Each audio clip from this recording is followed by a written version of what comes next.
Bonjour, bienvenue dans le podcast quasi mensuel de la cellule avec comme d'habitude les créateurs de Sensexologie.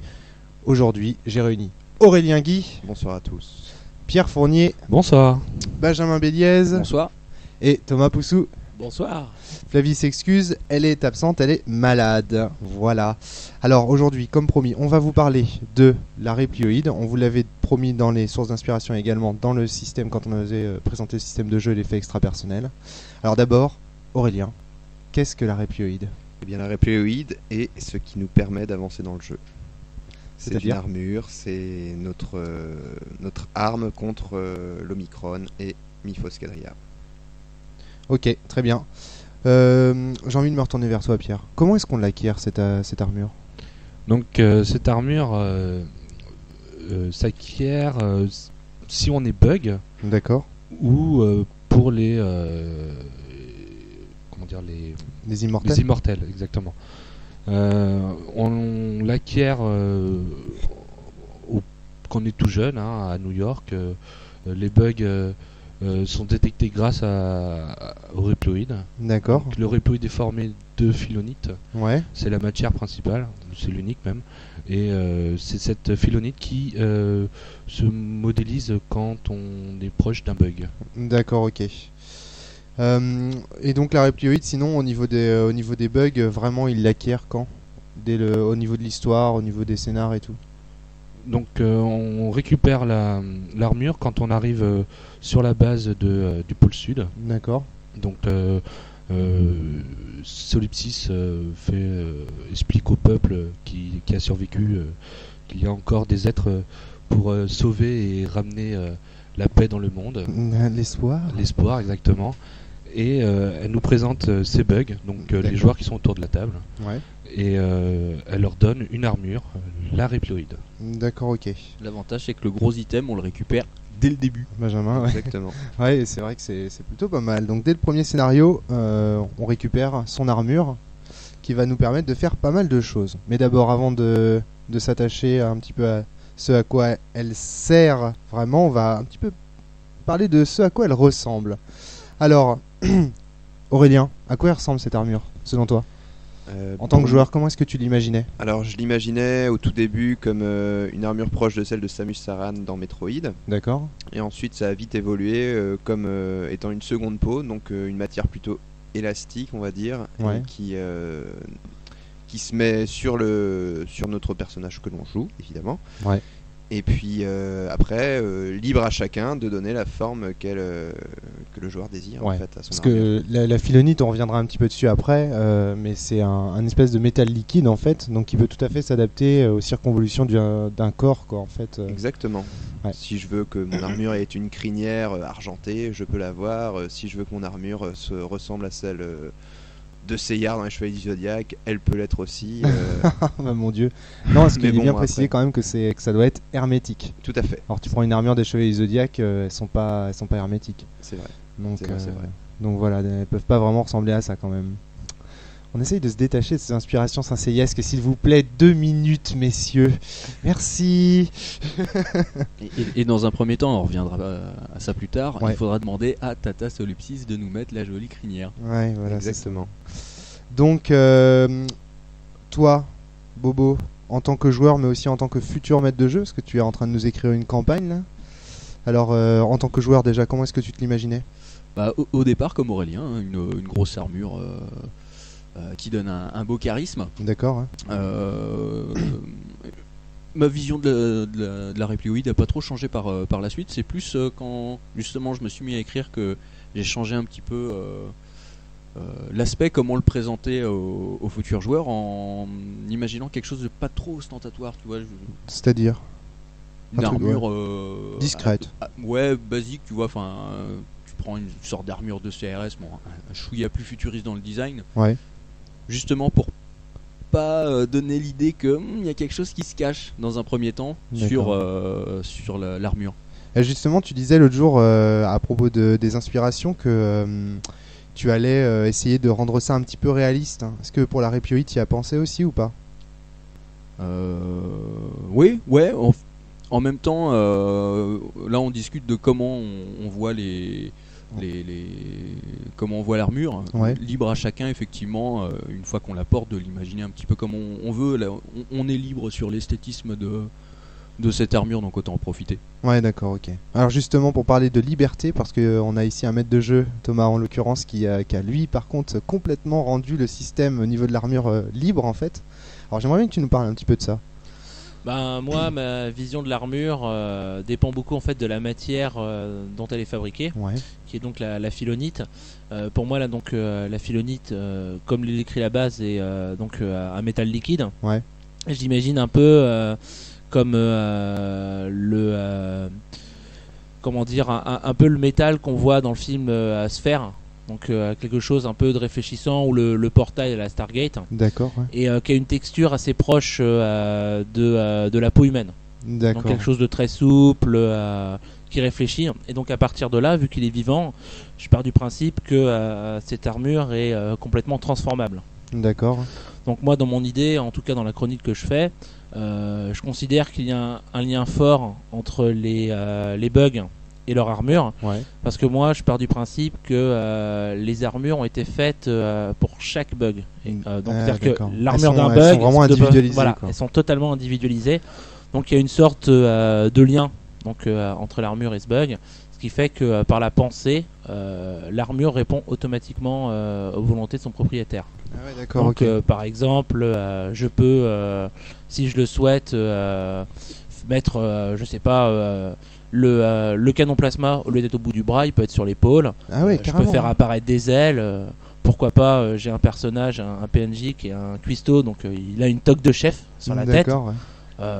On peut faire apparaître un sac. Par contre, la chose qui est très importante, c'est qu'il faut respecter la propriété de l'hermétisme. D'accord. Ouais. J'ai eu le cas d'un joueur qui, à un Ouais. moment, a voulu manger à l'intérieur de son armure.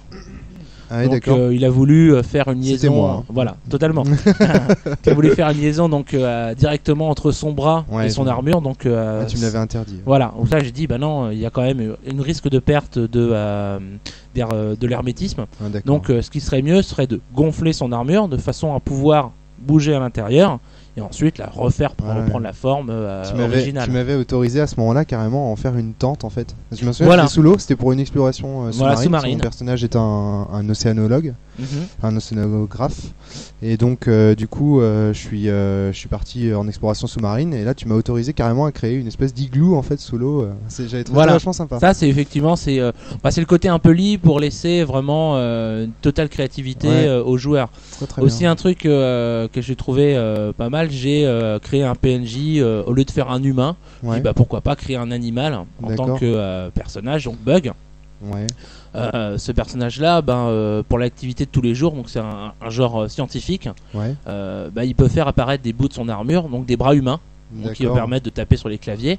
Ouais, Et c'est- quand il met son armure, il a une forme humanoïde. D'accord. Ouais. Voilà, Ok. donc c'est vraiment une totale liberté là-dessus. C'est vrai que sinon pour moi la représentation de l'armure quand j'ai commencé Sens, j'étais comme tout le monde, vraiment une armure à la Metroid, avec des grosses Ouais, épaulettes. c'est la source d'inspiration qui est citée dans la base. Voilà, c'est vrai que c'est l'image que je lui en donnais, mais Ouais. vu qu'on a connu des évolutions quand même importantes, Ouais. en même temps qu'on a découvert l'histoire, ma vision de l'armure a totalement changé. Ouais, d'accord. Aurélien, tu voulais dire quelque chose? Oui, donc dans ta chronique, en fait, Thomas, tu mets surtout en avant la symbiose qui pourrait exister entre le personnage et son armure. Totalement, oui. Donc Ouais. une symbiose très intéressante. Pierre, toi, lorsque tu maîtrises un arène, est-ce que tu as une manière spéciale de voir la réplioïde ou globalement Moi, de base, j'avais l'idée aussi, comme les autres ici, que le Reploid ressemblait plutôt à une armure comme dans Metroid, celle de Samus. Ouais. Après, je leur ai dit à quoi ressemblait une armure selon le livre de base. Ouais. Et, Comment ils se sont imaginés d'ailleurs? Je leur ai posé la question et ils m'ont un peu expliqué, montré leur armure. Il y en a même un qui l'a dessiné. Ah ouais, excellent. Bon, c'était au début, hein, donc c'était des armures qui étaient très métalliques, pas très bien stylées au niveau du contour Ouais. de la peau. C'était C'est pas que c'est très bien stylé, c'est que c'est juste oui, classique. c'était quoi. non, voilà, exactement, Ouais. classique. Et à partir de là, j'ai évité de trop parler des Reploids et plutôt axé sur l'histoire. Donc je les force pas je les interdis.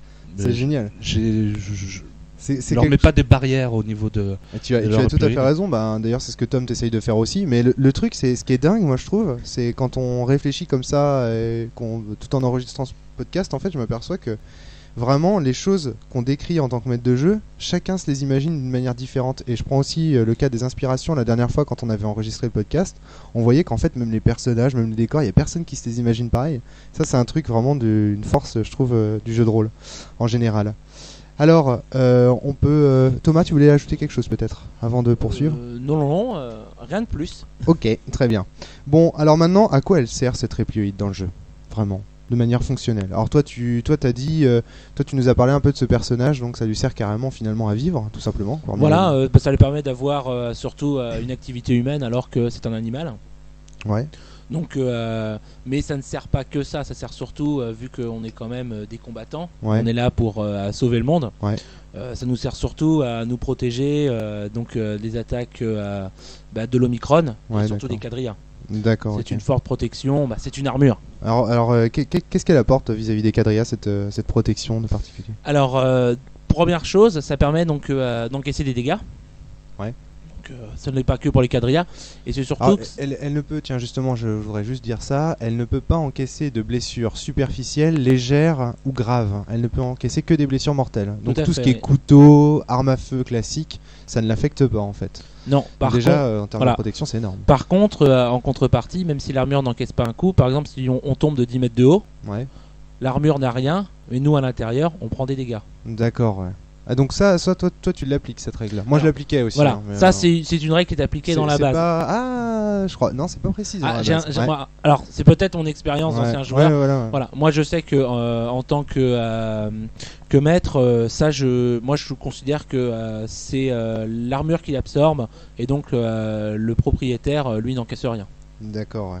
Okay. Sinon, contre les quadrillas, ça sert surtout à se protéger des pouvoirs ombroïdes. D'accord, donc les ombres pouvoirs dans la nouvelle version. Voilà, les ombres pouvoirs, car en fait, dû à son hermétisme, ouais. Le propriétaire, donc celui qui est à l'intérieur de l'armure, ne peut pas être attaqué, ouais. Et dû à la propriété de la philonite, les quadrillas ne peuvent pas agir directement sur l'armure. En fait, pour eux, elle n'existe pas cette matière. Justement, il y a toute. Voilà. Qu'est-ce qu'un quadrilla voit dans l'ombre monde quand un bug est à l'intérieur ? Est-ce qu'il voit le bug dans son armure ou il ne voit que l'armure ? Pour moi, en fait, à partir du moment où l'armure est hermétique, on voit rien en fait. Pour moi, il voit une armure, pas le type dedans. Ouais. Voilà, donc effectivement, là, on peut remarquer que l'armure, donc la philonite, protège carrément son porteur. Ouais.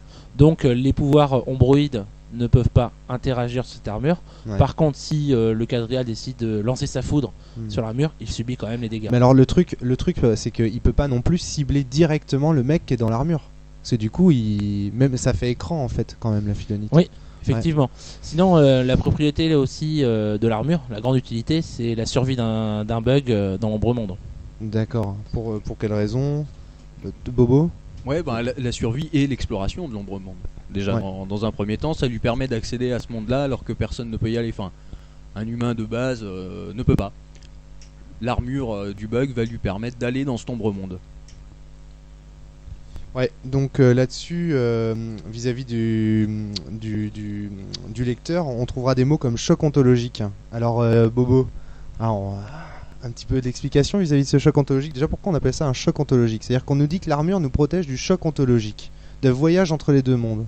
Oui, parce qu'un corps humain normal ne peut pas accéder et ne pourrait pas survivre dans l'ombre monde. C'est deux ontologies différentes, le monde réel et le monde du joueur et l'ombre monde sont deux ontologies différentes. Donc l'ontologie, c'est vraiment un terme de métaphysique contemporaine, hein. C'est pas quelque chose qui a été inventé comme ça, c'est vraiment un terme qui existe. L'ontologie, c'est ce qu'on présuppose dans une théorie comme existant. Donc votre ontologie à vous, auditeur, eh bien c'est ce que vous pensez qui existe dans le monde. Alors vous pouvez vous poser la question, est-ce que la liberté ça fait partie de votre ontologie ? Est-ce que par exemple une série ou un jeu vidéo ça fait partie de votre ontologie ? Est-ce que ça existe vraiment ou pas ? Est-ce qu'une télévision ça existe ? Et juste qu'est-ce que vous êtes prêt à admettre comme existant ? Voilà, c'est ça vraiment la question qu'on se pose quand on fait un peu d'ontologie. Thomas, tu voulais dire quelque chose? J'avais justement une question sur cette ontologie. Vu votre dialogue, j'ai cru comprendre qu'en fait, l'ontologie, c'est l'existence. C'est-à-dire qu'on considère qu'un être humain qui aurait le pouvoir de passer donc dans le monde des ombres serait détruit parce qu'il n'existe pas dans le monde des ombres. C'est bien ça? Il y a un peu de ça, ouais. D'accord. C'est Parce que très compliqué. moi, suite un peu à ma chronique, Ouais. je me suis posé la question. On considère que un être humain normal existe dans le monde des ombres. Ouais. Donc, si un être humain normal passerait dans le monde son des ombres, ombre, hein. Ah, si un être humain normal passait dans le monde des ombres, il serait anéanti. il serait anéanti. Ouais. C'est-à-dire en fait, si tu veux, la différence entre le monde réel et le monde ontologique, c'est comme la différence entre le réel et le fictif. C'est comme si, tu vois, tu décidais de faire passer, par exemple, ce crayon ou ce micro. Tiens, on va le faire passer du réel au fictif. Si tu le fais, il va être détruit. Le fictif, bah, ça n'existe plus. Tu vois ce que je veux dire? Alors la répioïde, ça permet de faire l'échange. C'est compliqué, hein. C'est très compliqué. Non, c'est vrai que bon, j'ai une vision du monde des ombres qui est très particulière suite à mon passé de joueur, mais c'est vrai que moi, dans mon idée, je partais vraiment du principe qu'un humain normal, s'il pouvait passer dans le monde des ombres, ne serait pas mort. Et c'est pour ça qu'un bug qui lui n'existe pas dans le monde des ombres, il serait détruit s'il n'avait pas son armure. C'est vrai que c'est comme ça que je me le voyais. D'accord, mais cela dit, il y a des hommes qui ont des ombres qui sont déréglées. Par exemple, tu prends Gladius Sword, son ombre, elle est morte à la Nouvelle-York. Alors qu'en fait, le personnage réel continue à exister au pôle sud. Si Gladius passe dans le monde des ombres, alors qu'est-ce qui se passe pour lui? C'est technique là. Voilà, non, alors, c'est ton exemple qui me dérange du fait que actuellement, pour moi, je ne sais pas si Philongfinger existe dans le monde des ombres. D'accord, ouais, ça c'est encore une autre question. Voilà, c'est est-ce qu'il existe voilà, là c'est une question à moi, je sais pas trop. Mais c'est vrai que moi j'étais resté sur cette idée-là. C'est vrai que choc ontologique, c'est quelque chose que j'ai entendu depuis que je joue à Sens, mais que j'ai jamais vraiment compris. Ouais, ça reste encore à approfondir. Ce que je trouve assez intéressant, c'est la tournure du débat qui a pris suite à. On est parti de la réplioïde et puis on en est venu à parler des deux mondes. Ouais. Comme quoi la réplioïde c'est un peu le médium, c'est ce qui c'est nous permet de voyager entre ces deux plans. Exactement. Ces deux états différents. Qu'on va appeler un vecteur de volonté. Voilà, exactement. On revient à la philosophie. L'armure, c'est un moyen de projeter la volonté du joueur dans un monde qui n'est plus le sien. Alors donc, là, aux joueurs autour de leur table de se faire la réflexion. Alors, tiens, ma feuille de perso, qu'est-ce que c'est? Exactement. C'est un vecteur de volonté également. Le joueur Benjamin va projeter sa volonté avec sa feuille de perso dans le monde. Dans le monde de Sens. Moi, je serais juste à dire une chose. Vu ce que tu viens d'annoncer, je sens qu'il y a des MJ qui vont se prendre la tête. J'espère qu'il n'y a pas beaucoup de joueurs qui écoutent ce podcast, parce que sinon je plains les MJ. Non, enfin, quoi qu'il en soit, quand on est joueur du jeu, si on écoute ce genre de choses, je pense que ça peut mener à des pistes de réflexion, mais les révélations seront faites de toute façon pendant le scénar. Donc bon, voilà. Mais quoi qu'il en soit, on a fait une petite digression, ma foi, fort utile pour essayer d'un peu comprendre ce que c'était que ce choc ontologique et ce à quoi sert vraiment cette armure. Donc effectivement, on a plusieurs aspects. On a un aspect combatif, on va dire, livrer des batailles dans l'ombre monde, mais également dans la réalité. Elle protège des dégâts, etc. On a effectivement cet aspect, elle protège entre deux mondes et elle nous permet d'explorer des choses. Et puis on a cette histoire de choc ontologique qui commence déjà à soulever quelques de petites questions et des réflexions. Ça me fait très très plaisir d'avoir cette petite discussion avec vous autour de ce podcast. Donc maintenant, on va changer de registre. On va parler un petit peu de l'évolution de la réplioïde. La réplioïde et après, j'ai envie de dire. Et même avant. Et avant. Et avant, comment ça marche? Parce ce qu'on n'a peut-être pas précisé, quand on obtient notre armure au tout début du jeu de rôle, elle nous est donnée par Solipsys. Et toutes les modifications ou choses qu'on voudrait effectuer, on doit passer par Solipsys qui est la seule à pouvoir travailler cette matière. Ouais. Dans un premier temps. Tu veux dire quelque chose, Pierre? Oui, alors c'est juste entre parenthèses pour revenir juste à la question précédente. La réplioïde permet aussi, moi à ma table, les joueurs l'utilisaient de façon à intimider les PNJ. D'accord. C'est-à-dire qu'en le mettant, soit les gens du pôle sud savaient et honoraient le bug. Ouais. Soit lorsqu'ils étaient dans des territoires un peu c'est vrai. un peu hostiles, ça intimider C'est l'adversaire. vrai que ça a des vertus sociales aussi quand même. Et voilà. Donc il n'y a Ouais. pas que le côté combatif et survie, il y a aussi un côté social, comme tu disais. Ah, imaginons à la Seconde Guerre mondiale, on est en France, les héros c'est tous des généraux de Gaulle, c'est sûr, ça impose un certain respect. Donc, nous parlions donc de l'évolution de la réplioïde. Donc, Bobo, Benjamin, tu nous parlais de déjà comment elle est créée, donc a posteriori en fait dans l'histoire. Et maintenant, comment est-ce qu'elle évolue avec l'expérience, etc. Il n'y a pas d'expérience déjà pour la réplioïde. Pour la Donc toi, on sait, Thomas, pour toi c'est hyper libre. Alors c'est libre, mais il reste quand même une règle d'évolution, c'est que je considère que au départ, l'armure a un certain nombre de points de vie. Donc Alors, de des blessures mortelles, voilà, qu'on va parce cocher que sur les sa graves fiche et du légères et personnage. les superficielles ne l'atteignent pas. Voilà. Et Tiens, d'ailleurs, qu'est-ce qui se passe lorsqu'on a coché toutes ces blessures mortelles sur la réplioïde? alors là, c'est bien la merde pour le bug. En fait, il n'y a plus d'énergie. Que le système de points de vie, c'est un système d'énergie. D'accord. Donc l'armure ne bouge plus. Donc c'est juste un simple bloc de métal sans vie. Et surtout, elle perd toutes ses propriétés d'hermétisme, même si elle garde toujours une certaine résistance. D'accord. Donc moi je considère que un bug qui tombe à 0 BM, ça devient une barre de métal qui tombe, qui peut plus bouger. Mais si un quadrilla lui Il peut fonce quand même la dessus, dématérialiser parce que pour se régénérer, il faut attendre 2 heures dématérialisées. non. Alors qu'est-ce Non, que pas qu'est-ce qu'on du doit tout. faire dans ton Le système? seul moyen dans mon système, c'est d'avoir un copain bug à côté de soi qui lui donne un point d'énergie, donc une BM, pour à partir de là lui redonner vie à son armure et pouvoir la rétablir. Alors ça, je tiens à préciser pour nos auditeurs que c'est pas dans la base, hein. C'est vraiment toi qui a défini ça comme ça. Mais c'est intéressant. Parce que, à la base, dans la la première base, chronique, ouais. c'était à partir du moment où on tombe à 0 BM sur l'armure, elle se dématérialise tout de suite pour se régénérer. Voilà, exactement. Donc autant vous dire que 0 BM dans le monde ombroïde, dans l'ombre-monde, pardon, Signifie l'anéantissement. faut tout mieux simplement. éviter parce Ouais, que non, sinon vous allez voir la signification tout de suite du choc ontologique. Et de tornade également, peut-être. Il y avait juste un truc qui me chiffonnait sur ce que tu disais, Thomas, c'était sur le fait que tu pouvais donner une BM à ton ami Bug, mais tu disais au tout début que chaque réplioïde était intimement lié à son porteur. Oui. Et du coup, ça crée pas Mais un ouais, mais souci de... attends. Leur utilité, oui, mais Thomas nous a bien précisé qu'elles étaient quand même toutes en philonite. Oui, Oui. c'est vrai. Donc, En fait, elles gardent quand Mais elle même. a quand même une empreinte. Voilà. Chaque philonite a une empreinte Voilà. de celle de son porteur. Je prends l'exemple, on va partir là-dessus. Est-ce que tu fais du don de sang? Du quoi? Un don de sang. Est-ce que tu donnes ton sang? Non.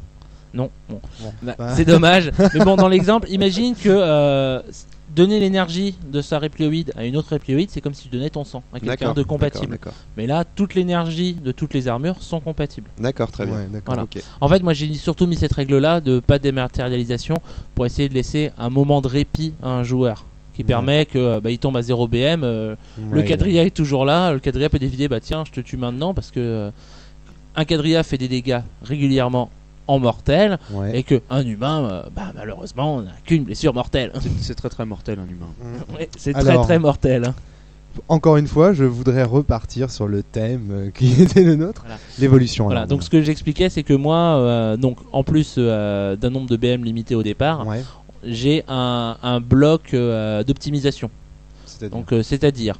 Je considère que quelqu'un qui a envie de personnaliser son armure a peut-être envie d'un petit bonus. D'accord. Exemple, je fais un scientifique, moi j'aimerais bien de temps en temps avoir un bonus dans ma rune de Cosmo. D'accord. Et je considère que grâce à ce bloc d'optimisation, il peut avoir un laboratoire portatif. D'accord. Qui fait qu'à partir de là, on va lui donner un pourcentage, un plus 10 en Cosmo. D'accord. Ou un combattant, une visière de visée. Ça reste très proche de la base. Voilà, Ça, c'est ça. Et donc l'évolution, dire que au fur et à mesure des scénarios, de la campagne, on va gagner aussi bien en blessure mortelle, D'accord. on va faire on va plus gagner de dégâts, On pourra encaisser plus de BM. voilà, faire plus mal et avoir un nouveau bloc d'optimisation. D'accord. Et donc d'avoir en plus le 10% en Cosmo, tiens, je veux dire, j'ai quand même envie de faire du dégât, prendre la visière de combat D'accord. ou toute autre chose.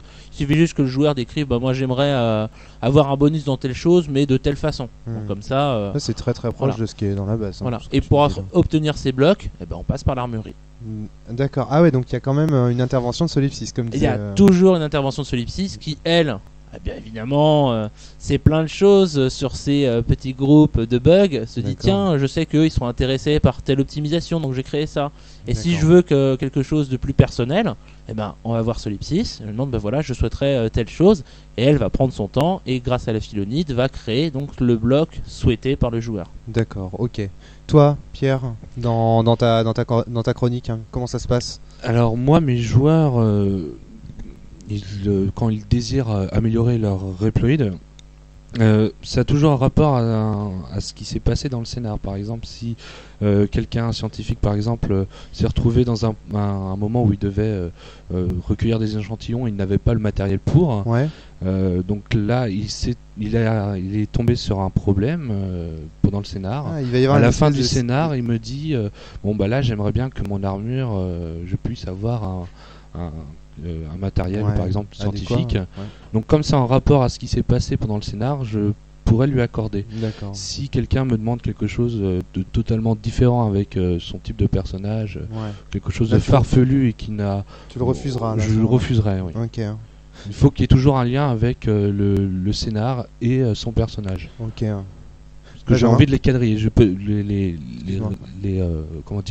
éviter qu'ils partent dans tous les sens et faire n'importe quoi avec leur Reploid. Qui a un espèce de système de manque, quoi. La Reploid décèle qu'il y a des manques sur ce personnage et donc décide de s'adapter. Mais c'est la Reploid qui s'adapte elle-même?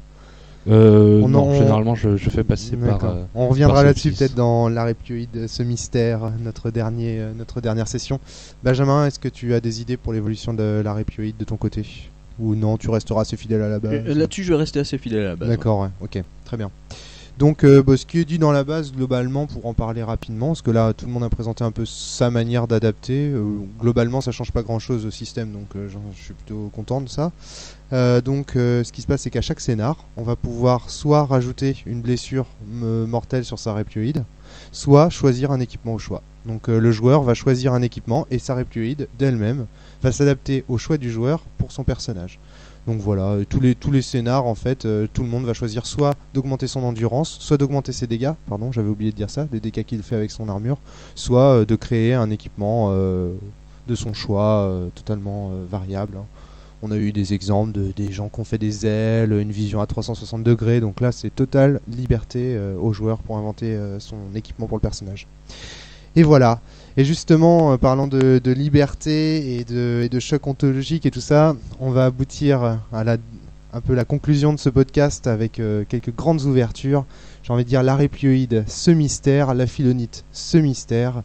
Alors, quelles sont déjà les grandes questions que vous vous êtes posées en tant que joueur au début, lorsque vous avez découvert cette armure?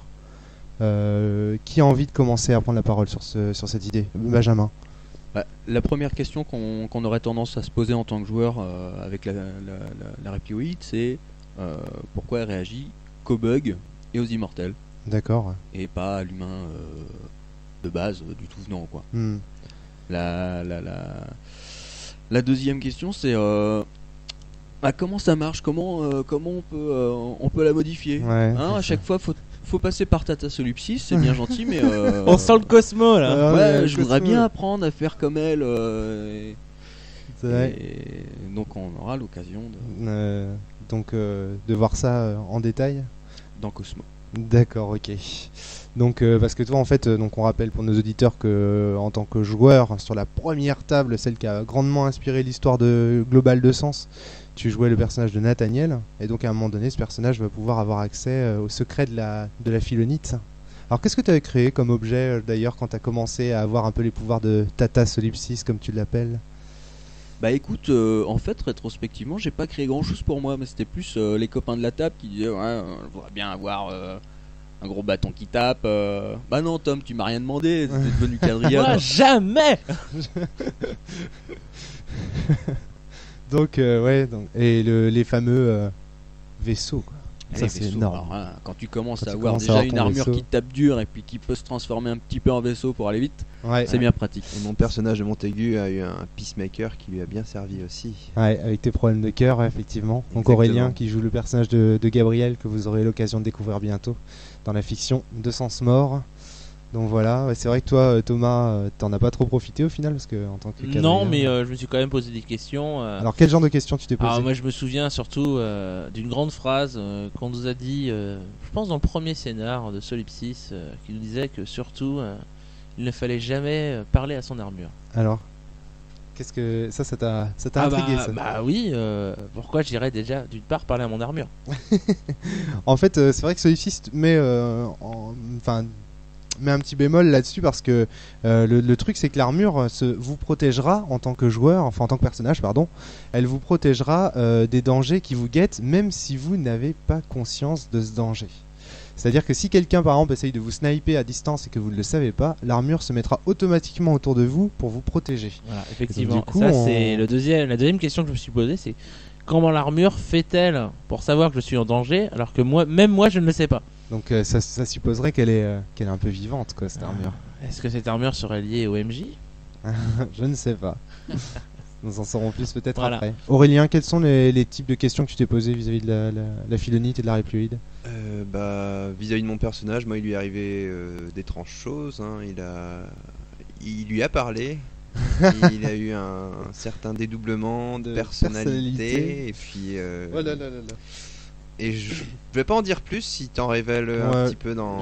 Ça va commencer à venir. Dans la prochaine C'est vrai que extension. dans Sens Mort, je parle déjà de tes problèmes de cœur, mais Voilà. c'est pour le début. D'accord. Donc, Parce que mais ce bon, sont il des y a problèmes que t'as beaucoup eu plus après dans de. Sens Nothingness, enfin dans Sens Néant.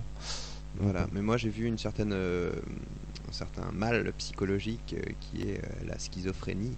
Ouais. Alors Et se avec dire l'armure. suis-je une armure, suis-je un homme, qui suis-je, un peu des deux, on ne sait pas vraiment. Le fait que la réplioïde ne s'adapte qu'aux bugs et aux immortels, hein, ça présuppose aussi quelque chose quand même de la nature de ces bugs et de ces immortels.